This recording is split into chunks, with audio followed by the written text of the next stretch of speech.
Marshall Pynkoski is co-founder of Toronto's Opera Atelier, Canada's leading Baroque opera company.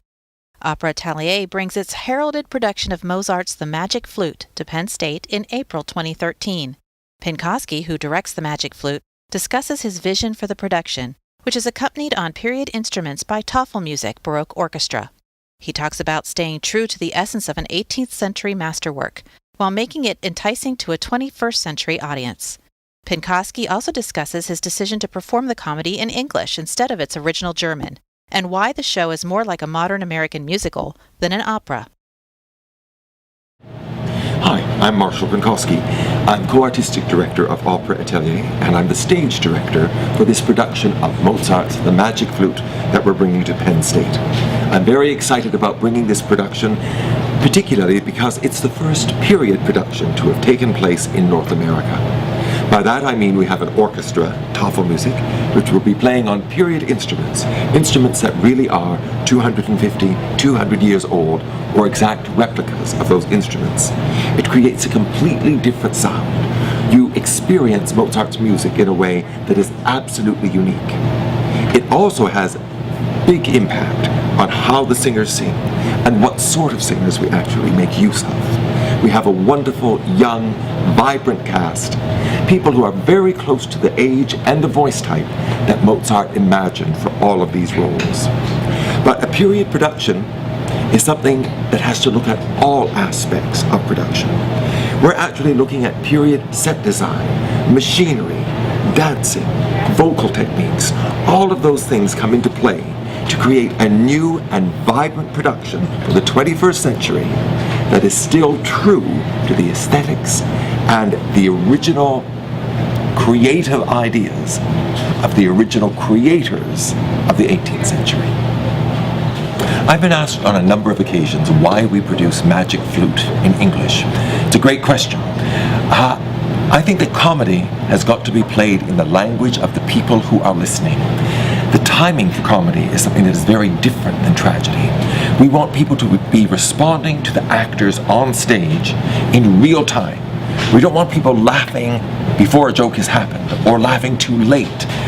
It cuts off any sort of interplay between the actors and the audience.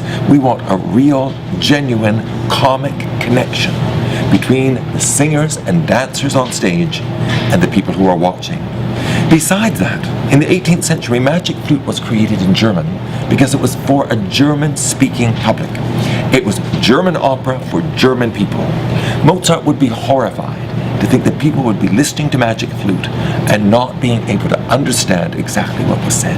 That was precisely what he wanted to avoid. He wanted to make certain that Magic Flute, its music, its story, its dialogue, all of those things were completely accessible to the audience that was sitting and listening, so that there is an absolutely ultimate theater experience for everyone on all levels. Mozart's Magic Flute is the ideal opera to introduce young people, even children, to Mozart's music. It functions on so many different levels. It's like reading a wonderful fairy tale to your children. That fairy tale, if it's really well written, is going to speak to them where they are at that point in their lives. But it can also speak to you as an adult, the person who's reading it. Fairy tales cross all boundaries, and that's precisely what Magic Flute does as well. So I'm particularly excited about seeing young children in the audience. The visuals, the machinery, the dragon, all of that excitement is going to appeal to them in a big way. But there's a great deal of very sophisticated humor that will speak to the adults and will speak to the young adults, to the students from Penn State, for example, in a way that will make it particularly gratifying for them as well. I think it is one of the most accessible operas, one of the most successful operas operating on all levels, and something that you are sure to be able to have brought something away from that appealed to you very personally and very directly. I think Magic Flute is a wonderful introduction to opera for virtually anyone. Opera is something that many people misunderstand. Opera is something that people are nervous of. They think you have to be an initiate. They think that somehow you have to understand everything that's going on stage, or you'll embarrass yourself in some way. The marvelous thing about Magic Flute is that there's a great deal of spoken dialogue. So instantly, it's not just an opera with people singing. It's what was called a sing-spiel. It's people speaking as actors as well as singing. Instantly, it becomes something more familiar for the average theater goer. The story is easier to follow, and it gives us a multiplicity of things to be able to focus on. The story itself, the singing, the orchestral music, the dancing, the set design, all of these things come together in a way that is absolutely unique. In fact, it's more like a modern American musical than the average opera per se. Opera Atelier's The Magic Flute comes April 18th, 2013 to Penn State's Eisenhower Auditorium.